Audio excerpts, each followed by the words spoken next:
Assalamualaikum warahmatullahi wabarakatuh. Perkenalkan, nama saya Ninis. Saya dari Prodi PAI 3. Di sini saya akan menjelaskan tentang hakikat manusia peradaban dan dinamika global dalam perspektif Al-Quran. Video ini dibuat untuk memenuhi tugas mata kuliah IAD atau IBD atau ISD. Sebelum memulai, kita harus mengetahui manusia itu apa sih? Manusia merupakan makhluk yang mempunyai akal, jasmani, dan rohani. Manusia dan peradaban mempunyai hubungan yang sangat erat. Suatu peradaban akan timbul karena ada yang menciptakannya, yaitu diantaranya adanya faktor manusia yang melaksanakan peradaban tersebut. Suatu peradaban mempunyai wujud, tahapan, dan dapat berevolusi sesuai perkembangan zaman. Jadi apa sih peradaban itu? Di sini saya akan membagi 5 section. Section yang pertama adalah hakikat peradaban. Apa sih peradaban itu? Peradaban memiliki kaitan erat dengan kebudayaan.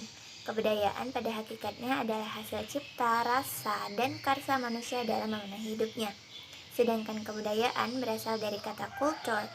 Istilah peradaban sering dipakai untuk menunjukkan pendapat dan penilaian kita terhadap perkembangan kebudayaan.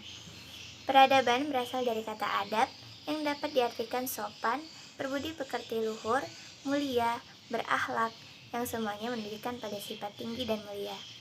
Salah satu ciri penting dalam peradaban adalah berbudaya, yang dalam bahasa Inggris disebut culture. Beberapa contoh hasil dari peradaban adalah menara Pisa, menara Eiffel, dan menara piramida.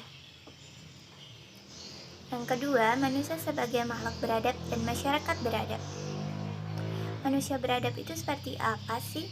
Manusia sebagai makhluk beradab artinya pribadi manusia itu memiliki potensi untuk berlaku sopan, berakhlak, dan berbudi pekerti luhur. Manusia yang beradab adalah manusia yang bisa menjelaskan antara cipta, rasa, dan karsa.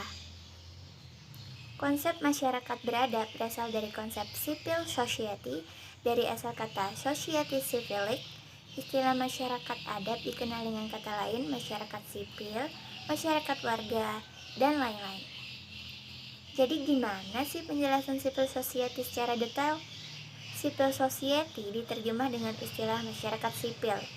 Sipil artinya sipil, sedangkan society artinya masyarakat. Civil society juga diterjemahkan dengan masyarakat beradab dan keberadaban. Ini merupakan terjemahan dari civility atau beradab dan society atau masyarakat, yang merupakan lawan dari uncivilized society atau tidak beradab. Yang ketiga, evolusi budaya dan wujud peradaban dalam kehidupan sosial budaya.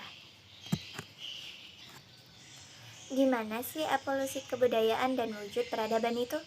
Masa dalam kehidupan manusia dapat dibagi menjadi 2, yaitu masa prasejarah, masa sebelum manusia mengenal tulisan, dan masa sejarah, masa di mana manusia telah mengenal tulisan. Adapun produk hasil revolusioner zaman prasejarah, yang pertama, penemuan roda untuk transportasi. Mulai dari roda yang hanya digunakan untuk mengangkat beban, hingga roda disambungkan dengan kereta dan menjadi mobil. Yang kedua, bahasa adalah yang diterima sebagai cara untuk menghubung antara manusia yang lain dengan manusia yang lain. Pendekatan zaman prasejarah meliputi pendekatan berdasarkan hasil teknologi, terdiri dari zaman batu tua, zaman batu tengah, dan zaman batu baru. Dan pendekatan berdasarkan model sosial ekonomi mata pencaharian hidup terdiri dari masa berburu mengumpulkan makanan, masa bercocok tanam, dan masa kemahiran teknik. Adab dan peradaban.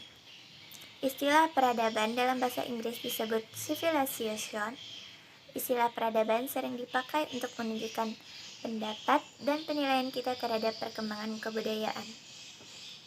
Tinggi rendahnya suatu peradaban dipengaruhi oleh faktor yang pertama, pendidikan, yang kedua, kemajuan teknologi dan ilmu pengetahuan. Adapun wujud peradaban moral ini meliputi nilai, norma, etika, dan estetika. Yang keempat, dinamika peradaban global. Menurut Arnold G. Toynbee, seseorang sejarawan asal Inggris, lahirnya peradaban itu diuraikan dengan teori challenge and response. Alvin Toffler dalam bukunya The Third Web 1981 menyatakan bahwa gelombang perubahan peradaban manusia sampai saat ini telah mengalami 3 gelombang, yaitu gelombang pertama, peradaban teknologi pertanian. Ini berlangsung sejak 800 sebelum Masehi hingga 1500 Masehi. Gelombang kedua, peradaban teknologi industri. Ini berlangsung mulai 1500 Masehi hingga 1970 Masehi.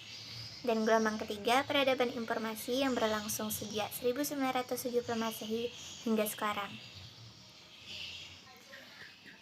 Yang kelima, problematika peradaban global pada kehidupan manusia. Pengaruh globalisasi. Globalisasi memberi pengaruh dalam berbagai kehidupan seperti politik, ekonomi, sosial, budaya, dan pertahanan. Aspek positif globalisasi meliputi yang pertama, kemajuan teknologi komunikasi dan mempermudah manusia dalam berinteraksi. Yang kedua, kemajuan teknologi komunikasi dan informasi mempercepat manusia untuk berhubungan dengan manusia lain. Yang ketiga, kemajuan teknologi komunikasi, informasi, dan transportasi meningkatkan efisiensi. Sikap terhadap globalisasi. Sebagian menyambut positif globalisasi karena dianggap sebagai jalan keluar baru untuk perbaikan nasib umat manusia.